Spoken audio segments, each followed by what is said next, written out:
Ladies and gentlemen, it's a great pleasure to welcome you here in Rotterdam to talk about a topic that is really close to my heart.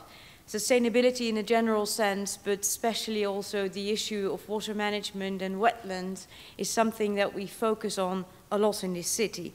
So I'm truly honored that you've chosen this location and this place to come. You're actually on the site of a building or a building facility that has been nominated to become a World Heritage Site. We're not sure we're going to get it, but please look around, and if you find it, it should become a World Heritage Site, then please vote for it whenever you come home again. Well, you've chosen so well because Rotterdam, of course, is a delta city, and we are confronted, Wim Kuiken said so, a lot with the issues around water management and water. We're not only a large city, or at least in Dutch terms, we're a large city. We have about over 600,000 in population. Some of you might find that rather small, but we also have a large port. That is actually one that is the largest in Europe and number four in the world. And this combination of a delta city, a big port, and issues around water management is some of the stuff that I work on, and I do it with great pleasure. Let me tell you a bit more about what we do in Rotterdam and a bit about how we look at this theme of wetlands. Rotterdam has basically two programs to develop the city. One is a spatial program. That is about how can we make the city more attractive? How can we make sure that more people come to live here?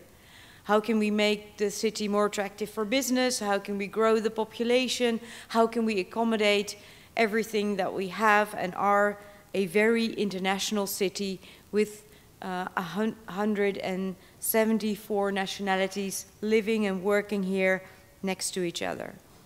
That's one challenge, and that's the challenge we're facing a bit in terms of thinking about how we develop the city, especially not by making it bigger in terms of hectares, but by making it more integrated.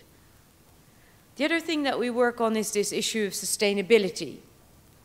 Actually, you're in a quite bad place if you talk about sustainability, because this city is an area where a lot of stuff is emitted. Not only CO2, but also NOx and fine particulate matter. It's a place in Europe that really needs to do something about it. You know, if you look at the maps of Europe and you look at these issues about emissions and CO2 and so on, there's always a red dot on Rotterdam. And that has to do with the fact that we're not only a port and a large city, but especially also because this port also contains a large refinery cluster, chemical industry, and so on. So we need to do something about this issue. And about 6 years ago, Bill Clinton came to visit Rotterdam. I wasn't there, unfortunately, at the time. But the then mayor, Mr. Opstelten, wanted to give him a kind of present. You know, okay, if Bill Clinton comes, we should give him some kind of present. And we gave him the present and said, we're going to join the Clinton Climate Foundation. And from that moment in time, we've become a city that has had a strong focus on sustainability in the broad sense of the word. So not only do we look at CO2 reduction or mitigation, at air pollution and stuff like that, but we integrated also the issue of climate adaptation. Because as a delta city, we're faced with already the issues of the changing climate. We now already today see stronger water coming from the river. We see sea level rises. We see difficulties with groundwater, with drinking water. There's also all kinds of issues that we already need to tackle. And so our adaptation program is some that I find very interesting, but one that we need to work on very strongly. We do that together with Mr. Kuiken, who talked to you about the national, you could say, adaptation or delta program, but we also do it in a local level because the issues of water management are not only outside of the dikes or the stuff that comes from the sea, but it's also about issues that have to do with what do you do with a lot of water after heavy rainfall. My colleague, Arnoud Molenaar, who is a very intelligent and very nice, but also very knowledgeable man around this issue, will talk to you this afternoon, I think, in one of the panels, a bit more about the Rotterdam Adaptation Program and how we cooperate with Delta cities worldwide on this issue.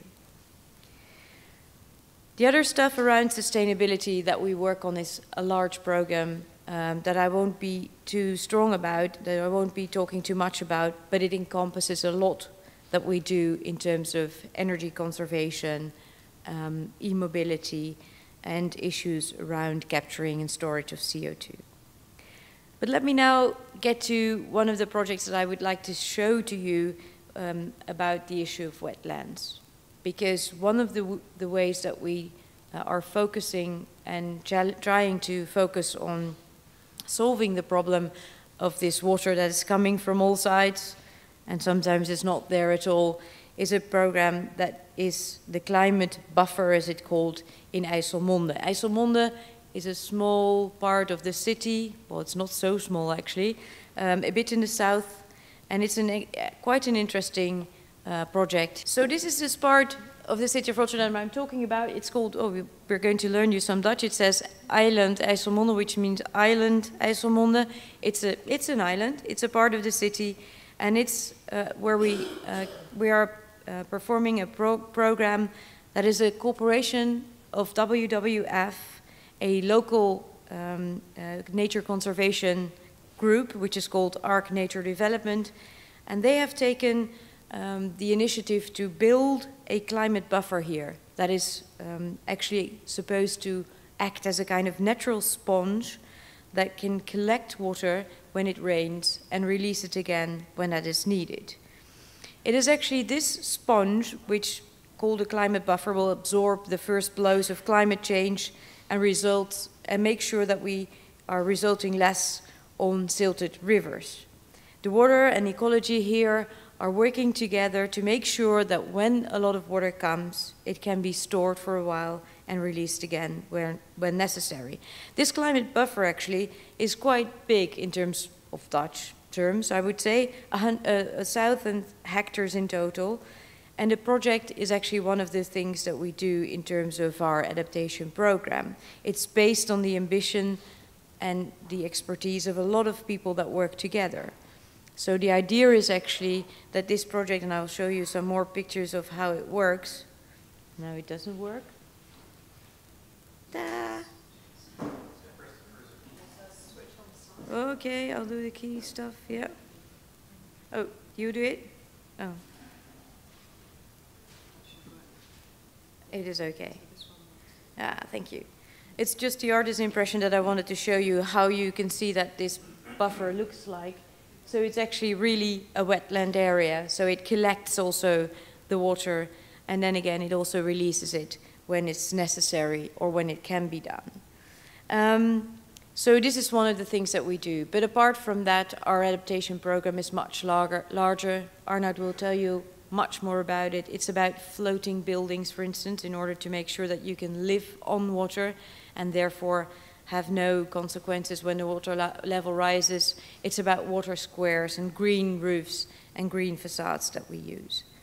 I'm hoping actually today, this is just the examples of Rotterdam, that you're going to have a very good conference and talk to each other about what we can do to make sure that we conserve our wetlands, but also that we find new ways to combine all kinds of functions that we actually have to combine basically also in delta areas.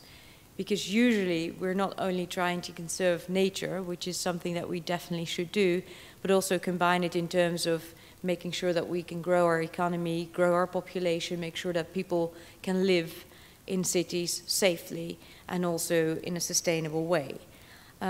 I hope that you will have good conversation, good discussions together, and I'm also hoping that we can learn from you in all the experiences that you have in terms of restoration and conservation of wetlands. This is just a bit about what Rotterdam is doing. I'm hoping that you're not staying here all the time today, but that you also have some time to enjoy the city center of Rotterdam. We're actually now having and hosting the International Film Festival, which is something that you will find interesting, at least if you're a bit into the movies. But if you have some time, please go and look. You will find contributions from countries all over the world. Thank you for coming to Rotterdam. Thank you so much and have a good day. Thank you.